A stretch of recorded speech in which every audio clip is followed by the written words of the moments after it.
दिन के 24 घंटे में से ऐसी कौन सी दो घड़ी होती है जिसमें सबसे ज़्यादा चांस होता है कि आपकी जीवा पर यानी आपके मुख में बैठेंगी माँ सरस्वती।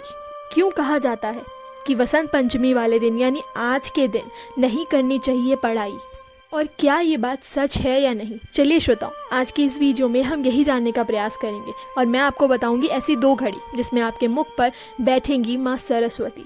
तो चलिए श्रोताओं, आज बसंत पंचमी स्पेशल वीडियो में सबसे पहले बात करते हैं माँ सरस्वती के जन्म की। ये कहानी है तब की जब विष्णु जी के दूसरे रूप यानी गर्भोदकशाय विष्णु जी की नाभि कमल से उत्पत्ति हुई थी ब्रह्मा जी की, और ब्रह्मा जी ने संरचना की थी सृष्टि की। परंतु ब्रह्मा जी खुद अपनी सृष्टि की संरचना से खुश नहीं थे। उनको लग रहा था बेबी कि किसी चीज़ की तो कमी है। इसी चीज़ पर सोच विचार करते करते भगवान ब्रह्मा ने अपने कमंडल से कुछ जल की बूंदें लेकर धरती पर छिड़की, और जैसे ही वह जल की बूंदें धरती से टकराई, धरती पर मानो एक कंपन शुरू हुई, और उस तेज कंपन से जन्म हुआ एक चतुर्भुज सुंदर कन्या का, जिसके एक हाथ में वीणा, एक हाथ वर मुद्रा में और दूसरे हाथ में पुस्तक थी। उसके आने से मानो धरती की कमी पूरी हो गई। भगवान ब्रह्मा के अनुरोध पर उस कन्या ने वीणा भी बजाई, और वीणा बजाते ही धरती पर चारों तरफ बहुत ही सुंदर सकारात्मक ऊर्जाएं फैल गईं, और सृष्टि को जिस चीज़ की कमी थी वो कमी भी पूरी हो गई। इसी सब चीज़ों को देखते हुए भगवान ब्रह्मा ने उस कन्या का नाम सरस्वती रखा, यानी ज्ञान की देवी, वाणी की देवी। क्योंकि सरस्वती माँ के जन्म के साथ सृष्टि में एक नई ऊर्जा का संचार हुआ। चारों तरफ फूल, पत्ते, खेती, हरियाली लहर सी गई। इसीलिए इस ऋतु को वसंत ऋतु का नाम दिया गया, और माँ सरस्वती को इस ऋतु की जन्मदाता भी बोला जाता है। तब से ही वसंत पंचमी वाले दिन हम माँ सरस्वती की पूजा करते हैं, और वसंत पंचमी से ही वसंत ऋतु के आगमन की हम तैयारी करते हैं। श्रोताओं, ये बात हुई माँ सरस्वती के जन्म की, परंतु अब हम जानेंगे कि क्यों कहा जाता है कि वसंत पंचमी वाले दिन अनध्याय का दिन होता है। श्रोताओं, हमारे वेद पुराणों में लिखा है कि पंचमी, अष्टमी, मावस, पूर्णिमा ये सारे दिन ऐसे विशेषकर होते हैं जो कि अनध्याय के होते हैं।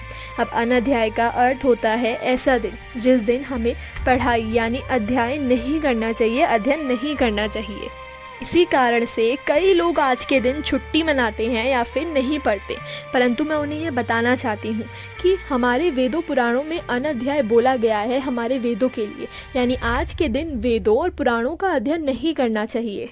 परंतु हम अपनी पढ़ाई कर सकते हैं, हम पढ़ाई नहीं छोड़ते आज के दिन, बल्कि आज के दिन पढ़ने पर विशेषकर पुण्य मिलता है माँ सरस्वती से।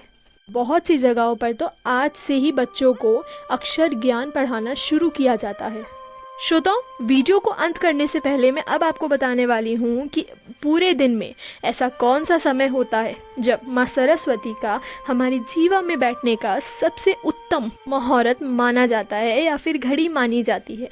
श्रोताओं, जैसा कि हम जानते हैं कि जब कुंभकर्ण वरदान में इंद्रासन मांगना चाहते हैं तब निद्रासन निकलता है उनके मुख से और वह एक लंबी निद्रा में चले जाते हैं। ठीक वैसे ही कहा जाता है कि माँ सरस्वती पूरे दिन में 2 बार हमारी जीवा में बैठती हैं, और यही समय होता है जब सबसे ज़्यादा चांसेस होते हैं कि माँ सरस्वती हमारी जीवा में बैठे। पुराणों के हिसाब से वह समय होता है पहला ब्रह्म मुहूर्त यानी 4 से 5 बजे के बीच में सुबह के, और दूसरा होता है अर्धरात्रि यानी 3:10 से 3:15 3:30 के बीच में होते हैं, जब सबसे ज़्यादा चांसेस होती हैं कि माँ सरस्वती हमारी जीवा पर बैठेंगी। तभी बोला जाता है हमेशा कि सकारात्मक चीज़ें बोलनी चाहिए। श्रोताओं, मुझे कमेंट सेक्शन में ज़रूर बताइएगा कभी आपके साथ ऐसा हुआ है कि आपने कुछ बोला और वो सत्य यानी सच हो गया।